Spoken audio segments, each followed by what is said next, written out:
말씀은 누가복음 12장 13절부터 21절까지 말씀입니다.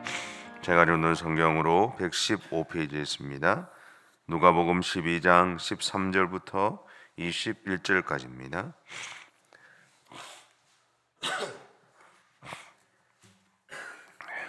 우리 함께 봉독하겠습니다.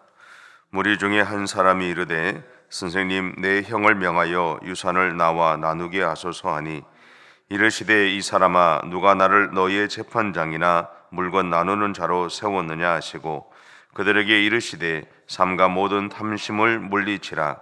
사람의 생명이 그 소유에 넉넉한 데 있지 아니하니라 하시고, 또 비유로 그들에게 말하여 이르시되 한 부자가 그 밭에 소출이 풍성하며 심중에 생각하여 이르되 내가 곡식 쌓아둘 곳이 없으니 어찌할까 하고, 또 이르되 내가 이렇게 하리라. 내 곡간을 헐고 더 크게 짓고 내 모든 곡식과 물건을 거기 쌓아두리라. 또 내가 내 영혼에게 이르되 영혼아, 여러 해 쓸 물건을 많이 쌓아두었으니 평안히 쉬고 먹고 마시고 즐거워하자 하리라 하되, 하나님은 이르시되 어리석은 자여, 오늘 밤에 내 영혼을 도로 찾으리니 그러면 내 준비한 것이 누구의 것이 되겠느냐 하셨으니, 자기를 위하여 재물을 쌓아두고 하나님께 대하여 부유하지 못한 자가 이와 같으니라. 아멘. 예전에 섬기던 교회에서 있었던 일입니다. 전에도 얼핏 말씀을 드렸는데, 한 가지는 이제 은퇴 장로님의 가정에서 일어났습니다. 그분의 자녀들은 소위 세상에서 직업적으로 잘 나가는 분들이었습니다.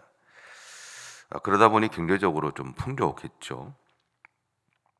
교회에서는 장로님과 또 권사님과 안수 집사님으로 또 교회를 열심히 섬기는 분들이기도 했습니다. 하지만 장로님이 이 유산을 분배하는 과정에서 형제들 중에 가장 약한, 또 가장 어려운 사람에게 조금 더 이렇게 나누어 주게 되었다 그래요. 근데 그것이 이제 화근이 돼서 형제들끼리 이제 의절하는 일이 생겼다는 이야기를 들었습니다. 그리고 또 하나는 부산에서 목회를 할 때 이제 어느 장로님의 가정에서 일어난 일입니다. 그분들은 2층으로 된 단독 주택에서 2층은 본인들이 사서 들어가신 거고 1층은 또 다른 사람이 사서 들어갔던 그런 집이라 그러더라고요. 저는 조금 이해가 안 됐어요. 왜냐하면 단독이면 그냥 주인이 전체를 다 사서 2층을 세를 주거나 이렇게 보통 생각을 하는데, 그것도 아니고 2층 따로 1층 따로 이렇게 샀다 그러더라고요. 그러다가 이제 어느 날 이제 그 장로님 부부가 이제 제게 이런 이야기를 하세요. 1층에 있던 사람이 나가게 돼서 그 1층까지 본인들이 샀다는 거죠. 그러니까 1층과 2층을 이제 다 자기들의 소유로 이제 사용을 하게 됐다라고 이야기를 하시더라고요. 그래서 두 분이 저에게 어떤 이야기를 하셨냐면, 이제 그 당시에 제가 이제 설교를 하고 또 교회에서 이렇게 생활하면서 사람들이 이제 선교사들 게스트하우스가 좀 있으면 좋겠다라는 이야기도 하고 정책당했던 그런 이야기도 나누고 했던 것이 아마 기억이 나셨는 모양인지, 그분들이 2층을 이제 선교사들 게스트하우스로 쓰시겠다고 그러시더라고요. 그래서 아이고 좋다고, 그러면 누가 오든지 간에 또 그 도움을 받을 수 있지 않겠냐 이렇게 이야기를 했었습니다. 근데 그 일이 일어나지 않았어요. 어느 날 신발 갔더니 목사님 2층은 그냥 창고로 씁니다 그러더라고요. 그래서 그러시냐고. 그건 제가 관여할 문제가 아니니까. 그런 모습을 보면서 이런 생각이 좀 들었어요. 사람은 처음에 먹었던 제 마음을 지켜가기가 어렵다라는 겁니다. 그리고 나의 것이 아님에도 그것을 선물로 받았을 때 다른 사람이 조금이라도 더 가지고 가는 것을 용납하기 어려워한다라는 거죠. 바로 이런 마음을 품고 있었던 한 사람이 오늘 예수님을 찾아오게 된 거죠. 그런 예수님에게 이렇게 요청합니다. 무리 중에 한 사람이 이르되 선생님, 내 형을 명하여 유산을 나와 나누게 하소서 하니. 이 사람은 예수님에게 자기 형이 좀 마음을 바꾸어서 자신과 유산을 반으로 나누게 해달라고 요청하는 거예요. 이제 왜냐하면 예전에도 우리나라에 보면 유산이 갈 때 장자에게 대부분이 가고 나머지 가지고 이렇게 나누었잖아요. 저희 모친이 10남매인데 이렇게 보니까 그때도 그랬던 것 같아요. 그때도. 이제 그런 이야기를 하세요. 이게 큰 오빠에게 대부분 다 가고 나머지 가지고 이렇게 나머지 9남매들이 이렇게 나누었다라는 얘기를 하시더라고요. 그런 것처럼 유대 사회에도 장자 우선권이 유지되고 있었습니다. 그러니까 이렇게 요청하는 사람을 향해서 예수님은 재산을 나누는 문제는 내가 할 것이 아니다라고 말씀하세요.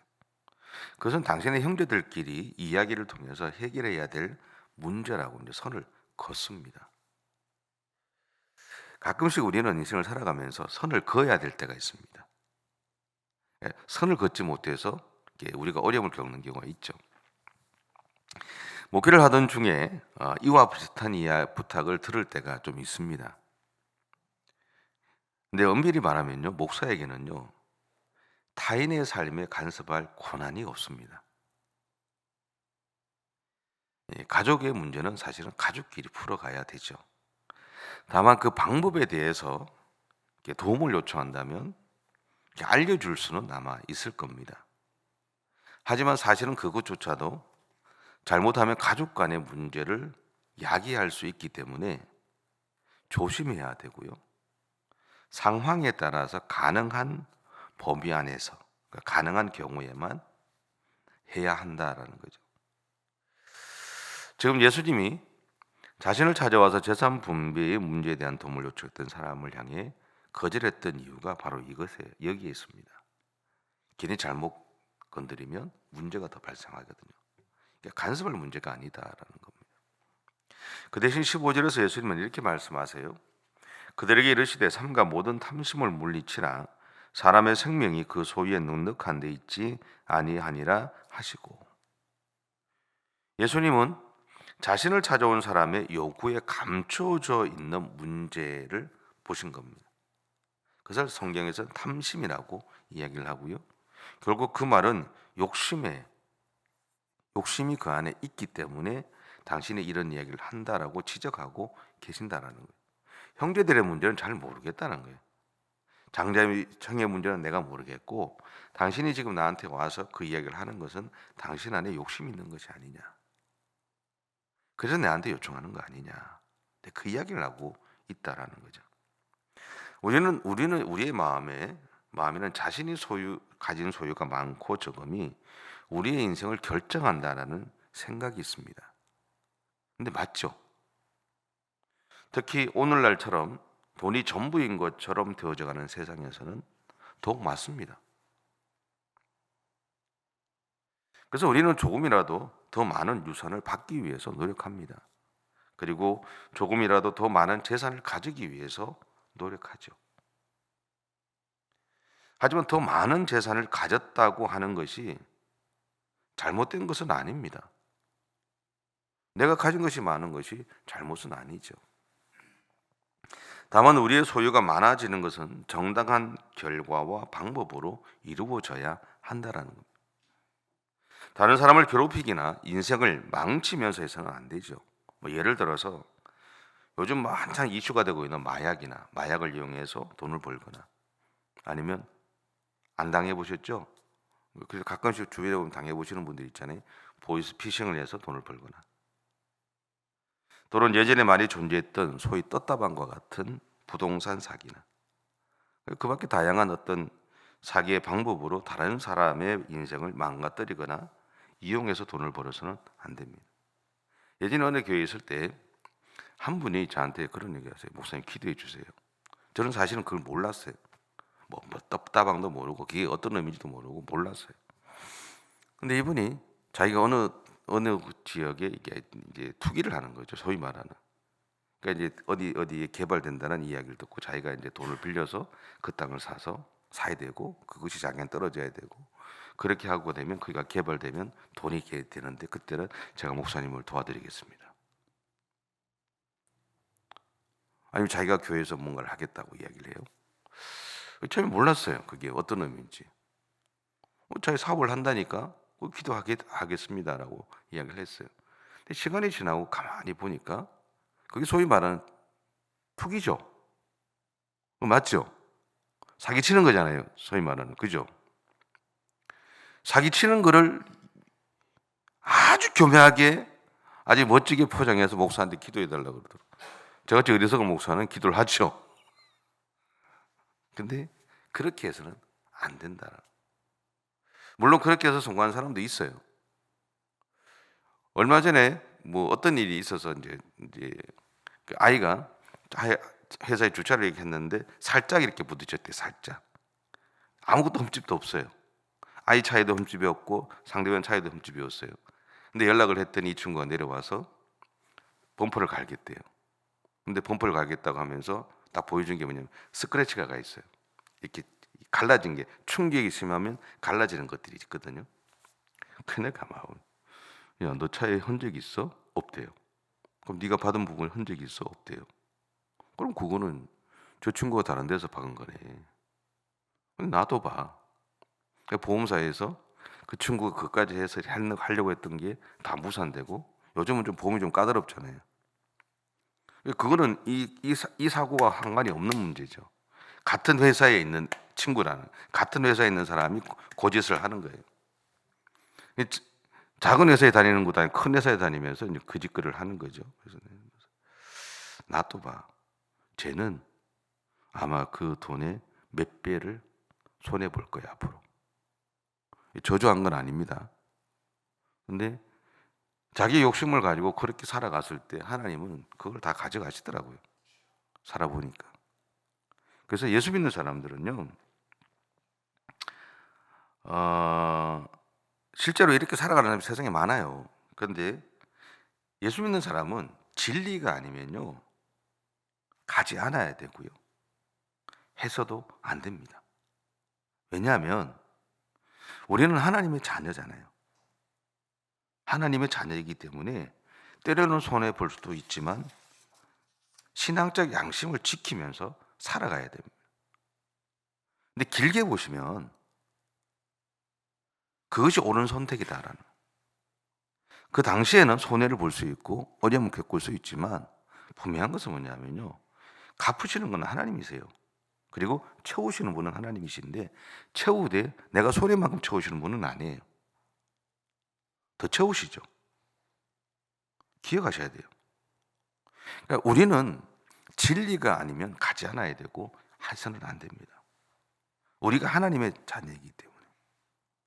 여러분이 앞으로 믿음의 삶을, 남은 믿음의 삶을 살아가실 때 반드시 기억하고 살아가셔야 돼요. 비록 그 순간에는 손해볼 수 있습니다. 어리석은 저같이 잘 몰라서 교인들이 요청하니까 기도한다고 어리석게 그렇게 행동할 수도 있죠. 거짓말이 아니고요, 그렇게 했던 그 분은 제대로 안 풀리더라고요. 어려움을 겪습니다. 예수 믿어도 그렇습니다. 진리를 진리답게 살지 못하기 때문에, 그리스도인답게 살아가지 못하기 때문에 하나님은 그것을 용납하지 않으세요. 우리가 자녀들을 키울 때 그렇잖아요. 다른 사람의 자녀는요, 뭔 짓을 해도 그냥 이쁘다 이쁘다고 넘어가요. 근데 내 자녀는 안 돼요. 아시죠? 내 자녀는 바르게 서야 되는 거예요. 바르게 자라야 되는 거예요. 그러니까 매를 들죠. 예전에 서울에 있을 때 다른 부목사들이 집에 왔어요. 개판 5분 1보 직전이에요. 그런데 부모들이 아무 소리를 안 해요. 그러니까 우리 애들이 안 하던 애들이 따라 하는 거예요. 집에 제가 매가 있어요. 맞으면 상당히 아파요. 전 때리면 세게 때리거든요. 살살 안 때려요. 개를 잡고 제가 때렸어요. 그 앞에서 하는 것에 대해서. 이건 나무 애니까 제가 다른 애 사람 애니까 하지 않죠. 그러니까 딱 요놈도 딱 눈치를 딱 보더니만 멈추더라고요. 자기 자식은, 내 자식은 바르게 키우려고 애를 쓰는 게 부모잖아요. 다른 사람의 애는요, 이쁜 거지 그냥 내 애가 아니잖아요. 솔직히 말해서. 그렇지 않으세요? 여러분이, 제가 여기에 목사로 있기 때문에 여러분이 저한테는 소중한 사람들이에요. 그렇죠? 여러분한테도 저 소중한 사람일 수 있잖아요. 근데 만약에 내가 다른 교회 가서 설교를 하면 그분들이 한때 설교는 아주 편하게 해요. 왜? 상관없잖아요. 내가 어떤 이야기를 해도 상관없고. 상관없어요. 다르죠. 내 사람이고 내 성도기 때문에 바르게 서가기를 요청하는 거고, 요청하고 어려운 이야기를 하는 거예요. 바로 서야 되는 걸 알기 때문에. 내 자녀가 바르게 자라가야 되는 걸 알기 때문에. 하나님도 마찬가지다라는 거죠. 그리스도인인 우리에게 하나님이 조금은 더 다른 사람들보다는 또 많은 것을 요청하는 이유는 딱 한 가지입니다. 내가 하나님의 자녀이기 때문에. 다른 이유 없습니다. 우리를 괴롭히는 것이 아니라요, 우리를 더 잘되게 해주시는 것이고자 하시는 것이 하나님의 마음이다라는 거죠. 여기서 예수님은 한 가지 비유를 말씀하십니다. 우리는 이것을 어리석은 부자에 대한 이야기라고 표현하죠. 이 부자의 얘기는 그렇지 않습니까? 어느 해에 소출을 이렇게 얻었는데 많았어요, 평소보다. 그러니까 이제 평소에 자기가 가지고 있는, 가지고 있었던 창고에는 다 들어가지 않으니까 이렇게 새롭게 창고를 크게 만들었어요. 만들고 이렇게 얘기하지 않습니까? 내가 내 영혼에게 이르되 영혼아 여러 해 쓸 물건을 많이 쌓아 두었으니 평안히 쉬고 먹고 마시고 즐거워하자 하리라. 그렇게 얘기해요. 근데 하나님이 그런 이야기 하시잖아요. 어리석은 자여, 오늘 밤에 내 영혼을 도로 찾으리니 그러면 내 준비한 것이 누구의 것이 되겠느냐. 이 이야기의 결말에서 예수님은 이렇게 말씀하세요. 자기를 위하여 재물을 쌓아두고 하나님께 대하여 부요하지 못한 자가 이와 같으니라. 여러분, 돈이 많은 것은 잘못이 아닙니다. 내가 가진 것이 많음이 문제가 되는 것이 아닙니다. 중요한 것은요, 사람을 잃지 않는 겁니다. 오늘 예수님을 찾아온 사람이 예수님에게 요청한 것은요, 다른 말이 아니라 비록 내가 형과 의절을 하더라도 내가 더 많은 유산을 받고 싶다라는 이야기였던 겁니다. 하지만 돈보다 더 중요한 것은요, 사람입니다. 가족입니다. 사자서 종고 중에 이런 말이 있더라고요. 실건실제. 이거 풀이할게요. 풀이하면 여러분 아실 거예요. 돈을 잃으면 조금 잃는 것이고, 명예를 잃으면 많은 것을 잃는 것이고, 건강을 잃으면 전부를 잃는 것이다. 음식점에 가면 이런 문구가 있더라고요. 여러분, 우리는 이것을 잘 알고 있어요. 정말 잘 알고 있습니다. 돈을 잃으면 조금 잃고, 명예를 잃으면 좀 많이 잃고, 건강을 잃으면 전부를 잃는다는 거 다 알아요.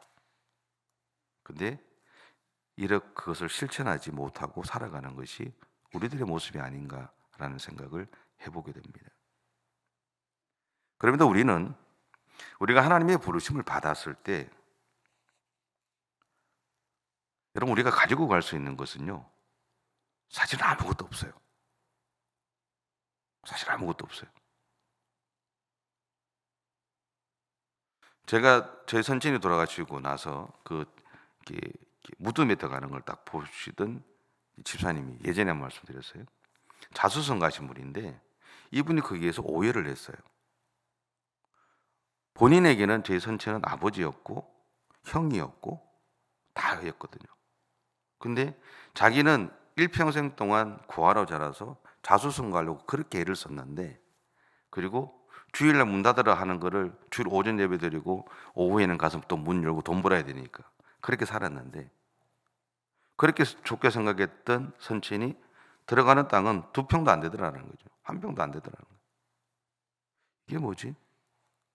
그때부터 다 내려놓고 이분이 자기 자비량으로 선교사로 나가서 선교를 하고 지금도 그렇게 살아가요. 우리가 가지고 올 수 있는 것은요, 사실은 요즘 1평도 아니잖아요. 요즘 더 화장하거든요. 한 줌이에요, 한 줌. 한 줌 들어가 봐야 이게 소목장이 됐든 뭐가 됐든 한 줌이에요. 아무것도 없어요. 근데 우리가 가지고 갈 수 있는 유일한 것이 하나 있습니다. 그것은요, 하나님을 향한 우리의 믿음이에요. 예수 그리스도를 향한 우리의 믿음입니다. 여러분 기억하세요. 내가 가지고 있는 것 나쁜 것이 아닙니다. 좋은 겁니다. 잘 누리고 잘 나누고 사세요.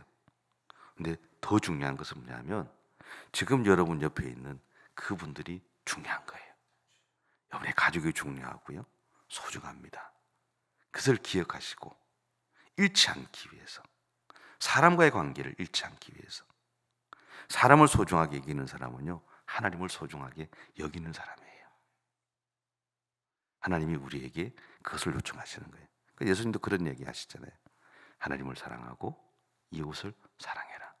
같은 선상에 두는 겁니다. 그래서 여러분의 가족을 마음껏 사랑해 주시고 함께 믿음의 길을 가는 우리 예원 참된교회 안에 있는 여러분의 사람들을, 믿음의 사람들을 소중하게 여기시고 그렇게 하나님의 뜻을 이루어갈 수 있는 그런 우리 모두가 되시기를 축복합니다. 기도하겠습니다. 사랑의 주님, 감사합니다. 우리를 사랑해 주시고 하나님 은혜 가운데 살아갈 수 있도록 은혜를 주셨음에 감사를 드립니다. 주님, 우리는 우리가 가지고 있는 마음들 또 우리의 욕심들 속에 이끌려 살아갈 때가 많지만, 그러나 하나님은 그런 욕심이 아닌 그냥 우리 자신에게 집중하고 계시는 것을 깨닫습니다. 주님, 주님이 우리를 보듯이 우리도 주님을 보게 하옵소서. 그리고 주님을 바라보는 시선으로 우리 옆에 있는 믿음의 동료들을 볼 수 있게 하시고 우리의 가족을 볼 수 있게 해 주옵소서. 그래서 하나님 그들을 소중히 여기고 함께 믿음의 길을 달려갈 수 있는 은혜들을 하나님 허락해 주옵소서. 그래서 마지막 날 하나님 앞에 섰을 때 잘했다고 칭찬받는 그런 귀한 믿음의 종들 다 되어줄 수 있도록 하나님 은혜를 허락해 주시옵소서. 주께서 오늘도 우리의 삶의 현장 가운데 함께 해주실 것을 믿고 감사드리며 예수님의 이름으로 기도드립니다. 아멘. 하늘에 계신 우리 아버지의 이름을 거룩하게 하시며 아버지의 나라가 오게 하시며 아버지의 뜻이 하늘에서와 같이 땅에서도 이루어지게 하소서. 오늘 우리에게 일용할 양식을 주시고 우리가 우리에게 잘못한 사람을 용서하여 준 것 같이 우리 죄를 용서하여 주시고 우리를 시험에 빠지지 않게 하시고 악에서 구하소서. 나라와 권능과 영광이 영원히 아버지의 것입니다. 아멘.